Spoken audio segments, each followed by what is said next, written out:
Okay, stop what you're doing, because I'm about to ruin the image and that you use. No, I'm kidding. No, seriously. I need you to stop. If you have ever slowed your business, like your business is kind of slowed down because you felt like a fraud or you struggled with imposter syndrome, then you definitely want to stop the scroll and watch this video, because in this video, I'm going to tell you the fastest way to overcome imposter syndrome so you can get back to building your business. Let's go.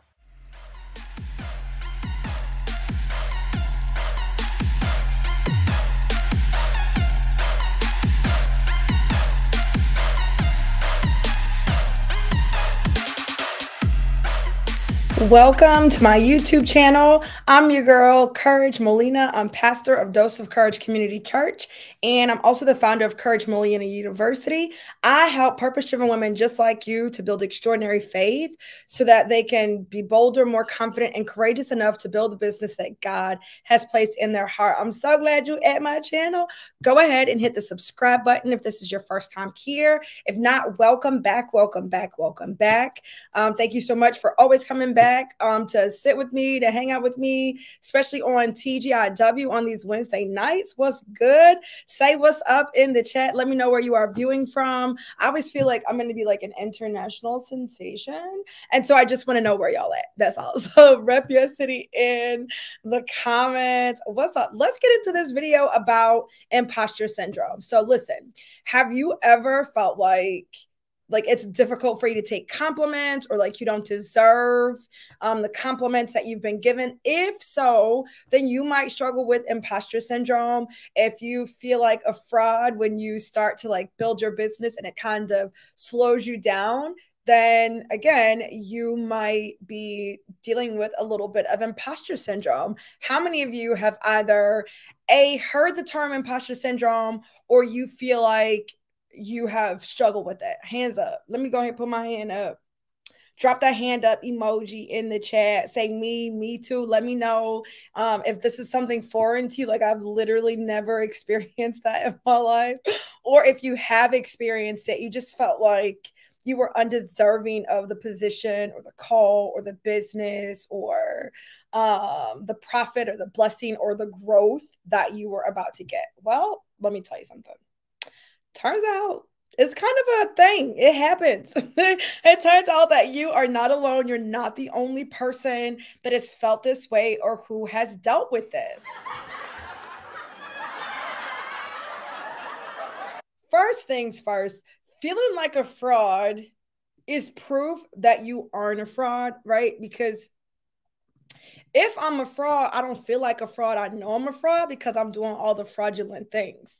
I didn't think that the money was mine. I knew the money wasn't mine when I wrote the fake check, right? I knew the check was fake. I knew I was fake. I knew the name on the check wasn't my name. You understand? That's a fraud. You know, when you're a fraud, you don't feel like a fraud because you are intentionally defrauding people.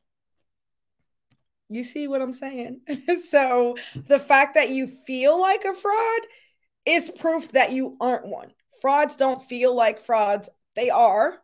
And they are intentional about defrauding. Like, that is how they make their life choices, believe it or not. They want to fool someone, lie to someone. Is that what you're doing? Are you lying to people? If you're lying, then you're a fraud. But are you lying? No, you're not lying. Are you like tricking people? No, you're not tricking people. Do you actually know what you're doing? Oh, okay, well, the fact that you feel like a fraud is proof that you are actually not a fraud. I also want you to know that it's not a self-esteem or self-worth issue.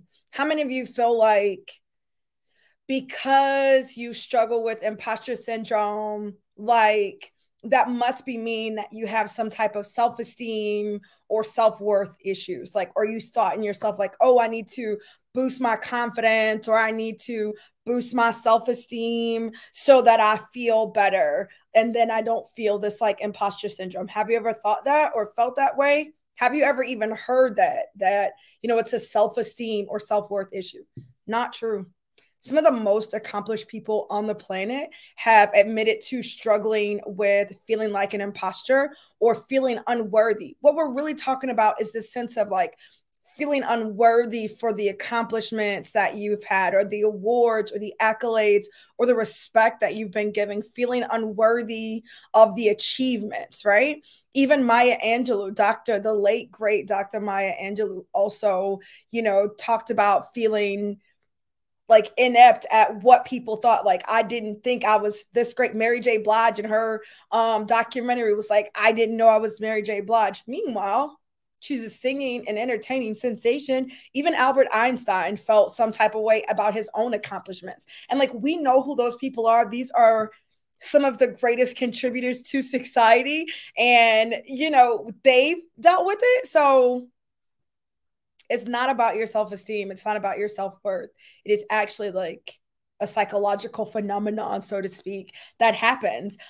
It also, catch this, I know most of you are women, it also impacts underrepresented individuals, marginalized people in that certain area. So what does it mean? Like, if you don't see people who look like you and the spaces that you're in, or in the spaces that you're going to, or that you aspire to be in, it also increases the frequency and like the intensity of the imposterism feelings. Imposterism, I don't think that's a word. Imposter syndrome, it increases. So if you are going to be the first of something, if you are a pioneer of something, you've never seen it done this way, this vision that you have, you've never seen it done by someone who looks like you, that increases the frequency and the likeliness and the probability and the intensity of imposter syndrome. So if you're a woman and you're in an industry where you don't see a lot of women, then you're probably going to experience it more, right? So think like, engineers, scientists. I'm not saying that there are no women scientists or no women engineers, but you just don't see them as much. Aviation, right? There may not be a lot of women in aviation mechanics. And so that can bring about more feelings of, feeling like a fraud. If you don't see a lot of women of color and you're a woman of color, if you don't see a lot of white women in this industry and you're a white woman in that industry, then your feelings of imposter syndrome are also going to increase. So you don't necessarily have to be what's considered marginalized in the United States of America, right, for this to apply to you. If you are underrepresented in that industry, then that is where you're going to feel it, right? So think white female rapper, right? You don't see a lot of top. I ain't even gonna go down this road, but you don't see a lot of top white female rappers. And so if that's what you plan on doing, if that's what you want to do, then that's a difficult thing. You don't see yourself represented in that industry. It's going to increase you feeling like an imposter. So like, those are some things that you need to keep in mind, because it's most common among marginalized people in that particular industry, if that makes sense. And so, I mean, what you really need to understand, I'm going to tell you how to overcome it real quick, but what you really need to understand is that this is really and truly a psychological phenomenon. It's really, it's something that everyone, regardless of their gender, their accomplishments, regardless of any of those things, everybody experiences it from time to time in their life. But it becomes a problem when those feelings and those thoughts keep you from showing up to build your business. It becomes a problem when it keeps you from hitting the go live button, when it keeps you from hitting the record button so that you can make the video, when it keeps you from hitting the record button so that you can record the podcast, or sending the email, or whatever, or launching the program. That's when it really becomes a problem. It's not something that you need to think like, oh, I hope I never experience this again. That's probably not going to happen. No matter how much you achieve, no matter how great your platform becomes, you are probably going to experience it. Just saying. So it really is something that you need to take a look at, though, when it puts a stop, a halt, a pause on your progress and building your business. Like, we're not slowing down production. We're not slowing down construction so that because I feel some type of way or because I don't feel like I deserve it. No, if you're starting to do that, if your business is stalling or you're not able to take advantage of opportunities because you're too busy thinking that you don't deserve the opportunity or because you can't see yourself, well, let me tell you something. When it starts to impact that, that's when you have a problem, and you definitely need to take some intentional steps to deal with, overcome, and manage it moving forward. Because guess what? You got to get back to work. Back to work. We got to get back to work. And so, what are some of the things that you can do? I'm just going to tell you like one thing. I'm going to tell you one thing. It's the fastest thing you can do to start to overcome and manage your imposter syndrome so it doesn't slow you down at all. What can you do? First on the list is what? Talk about it. First on the list right there. Talk about it. Talk about what you're experiencing. Talk about how you feel. Talk about the fact that you feel unworthy of the call, of the anointing, of the skill, of the position, of the opportunity. Listen, I don't know that I feel. See, I start to scratch my neck when I start to feel a type of way.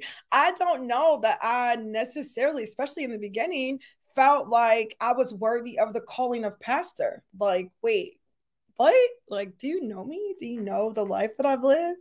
Do you know the things that I struggle with right now? Do you know the state of my household? Like, do you understand what's going on? And you think I'm gonna pastor? That sounds crazy, right? I definitely battled, imposter syndrome. I definitely battled to see, because it's such an important role. I think pastoring is huge and I don't take it lightly. I don't want to be in the position and not really, I'm not supposed to be here. I ain't gonna sing, even though I feel like, how did you get here? That's how I feel like. People are gonna come to church on Saturday. My church is Saturday morning. Sometimes I felt like, people are gonna come to church on Saturday morning and then they're gonna start singing, how did you get here? You are not supposed to be here. No, no, no, no, no, no, no, no, no, no. Straight up Deborah Cox style. You know what I'm saying? Like, that's how I felt. But I still had to show up. And it was in having conversation about the fact that I felt unworthy, about the fact that I felt unqualified and unskilled to do it. And the more you talk, the more you will find that other people are feeling the same way. It's not just you. Probably your mentor, probably somebody that you follow on YouTube that you think has got it all together. They probably have to give themselves a pep talk every once in a while also. No one is immune to it. And the more that you talk about it, the more you can separate your feelings, right, from actual fact, and you can show up and be consistent in the work that you've been called to do. Now, listen, I'm not saying for you to go live and tell people that you feel like a fraud. That is what I do. I'm not telling you to hold a press conference and tell people, but I'm saying the more that you talk about it, the more you can acknowledge it as a psychological phenomenon and not your true identity. Let me say that again. The more that you talk about it with people, the more that your mind can start to see it as the psychological phenomenon that it is, and separate that from your actual true identity. I feel like a fraud. I am not a fraud. Therefore, I have work to do. Doesn't happen if we feel like we're doing things in isolation. And this is why I'm always saying, nobody is great in isolation. No one's great in isolation because we all have bad days. No one's great in isolation because we all feel like we are unworthy. We're not as good as the next one, or we know people who are better than us at the skill or gift, or this person's platform is growing faster than ours, or this person is getting more subscribers than us, or more followers than us, or more likes than us, and more clients than us, or whatever. Everybody's going through that. But when you go through that thing in isolation, you don't realize that you're not the only one going through it. And so now something that is just a part of the process of building a successful business or growing a successful ministry then turns into the very thing that you use as your identity. because I'm the only one going through here. It's what you use as evidence to prove that the thoughts that you have are actually true. When I'm in isolation and I'm not sharing what I'm going through, sometimes y'all are in crowds, but you are still isolated. Sometimes you guys are in communities, but you are still living an isolated life. You're not sharing what you're going through or what you're thinking about or what you're struggling in that community. And so while you're in the space and there are other people around, you are still isolated. You're still out there in the middle of the ocean on an island all by yourself, even though there's a crowd of people around you. And so it's like, you got to start sharing, because this thing is going to help me to move past it. And I can't be great. I cannot be great if I'm always stopping to deal with my feelings. I can't be great if I'm always stopping to deal with something like it's a major thing when really it's just a minor thought that I can brush off and keep moving through. Like, you cannot be great if you are not consistent. And it's difficult to be consistent when every day you feeling like you fake every day. When you out here feeling like a wooden nickel, it's difficult for you to show up and you can't make no sense, right? When I'm feeling like a wooden nickel, I can't make sense of what my assignment is, of what I've been called to do. So you want to talk about it. Another thing that you can do is start right now today collecting testimonials. And I don't mean like, they don't have to be like official. Maybe you just started your business, but maybe you can send a text message to the people that you love and love you. Don't be sending a text message to your haters. Like, I'm not saying to get rid of your haters. Let your haters be your motivators, but don't be sending them a text. But send a text message to some of your closest people and say, hey, you know, I'm collecting some of the things. Do you remember that thing I did with you? Can you tell me how it impacted you? Or, you know, can you tell me in what ways our friendship or I have impacted your life or whatever? Start collecting those things now. And when you start doing something, when you volunteer, when you go to a place and you get ready to leave, say, hey, could you send me a little email and just, you know, let me know how this time and energy, how this impacted you? Can you just send me that? Because I'd like to have it. Can you send me a voice memo and create this file? They call it a brag binder or brag folder. It is basically people bragging against you. Now, listen, I know most of y'all are women of faith, and as women of faith, for whatever reason, like, we don't want compliments. We don't want to brag on ourselves. Like, we've been taught not to do that, but that's the enemy. It's not really Christian principle. It's okay for you to know that you're awesome. Like, God created you. He's the one who said you're a marvelous work, that you are remarkable, right? He's the one who said you're the hottest thing since sliced bread. I mean, I took some creative liberties with explaining that, but I mean, the Bible doesn't say hottest thing since sliced bread, but I think it's implied, right? You're the hottest thing since pre-sliced bagels. You know what I'm saying? It doesn't actually say that. It's implied though. I mean, that's definitely implied. You know what I'm saying? Like, so we need to remember that. We need to remember that we are remarkable works, that we are marvelous, that you are a remarkable individual, that you are anointed and gifted and talented for the work that you do, that you're kind of a big deal. Like, heaven knows your name. You're a big deal. Like, Oprah might not know you, but the Lord knows you, baby. And the Lord is the real plug. You understand? And so having this brag binder is just a reminder of the impact that you've had, so that, one, when you start to feel a type of way, you start to feel like you haven't accomplished anything or you haven't accomplished enough, you can go to the brag binder, flip through like, oh my goodness, look at this. I did that. And one of the things that you can do is you can read it as a reminder, right? You don't have to wait until you're feeling bad. You can say, okay, every week on Monday or Sunday night or Wednesday or whenever you feel like you need to boost the most, I'm going to read this regularly so that every day I'm walking like I know who I am and I understand the impact that I have in this world. Listen, friends, this is what we're doing out here. We are talking about it, and we're getting a brag binder so that we don't forget how dope we are. You are so dope, man. Like, you are so dope. Like, I just want you to type, listen, give me a second. Type that in the chat. I want to see it in the chat. I want you to type right now, I am so dope. Type it. Even if you don't feel it, I want you to type it anyway. I am so dope. Heavy on the soul, too. You know what I'm saying? Type it in the chat. I am so dope. Like, make that declaration. Maybe you need to write it on a post-it. Maybe you need to get it. I got a t-shirt a couple years ago as a birthday gift from my friend, and she makes t-shirts, and she wrote on a t-shirt I am really dope. It's like in all caps and it's all sparkle. And some, I wear it when I need a reminder that I'm really dope. And sometimes people are like, oh yeah. I'm like, yep. Somebody will be like, oh, that's a nice shirt. I'm like, yeah, and it's true too. It's a nice shirt and it's true. Like, I am actually really dope. We need to walk in that more so that we can consistently show up to do the work we've been called to do. Like, you're so dope. Maybe it doesn't work for you, like talking to people. Maybe the idea of sharing the fact that you feel like a fraud sometimes, or you don't always feel the most confident. Maybe that scares you. And if that scares you, I wonder about your group. No tea, no shade to your group, because I don't know them.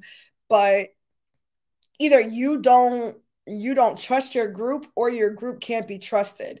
And if your group can't be trusted, then get a new group. But if you don't trust your group, then those trust issues are your own. And so you need to kind of figure that out. But if it turns out you don't have a safe space where you can just be honest, I know as leaders, it's like, as leaders, we sometimes struggle to like be super transparent about what we're struggling with when we're struggling with it. And I think that's fine if you feel like, well, I'm not really in a community where I can do that, right? That's not appropriate in my community. I thank God it's appropriate in my community. Because I try to keep it 100, like, I'll be like, bruh, I'm really struggling. And my people, the people that I serve, can encourage me and can remind me of my dopeness. So I'm great. It works for my community. But maybe you're not in a community where that's appropriate.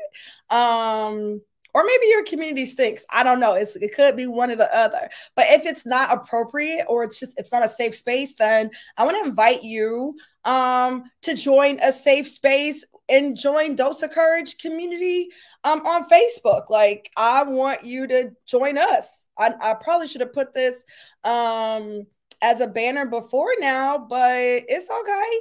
I'm about to create it as a banner right now. You're going to go to bit.ly/Dose of Courage community.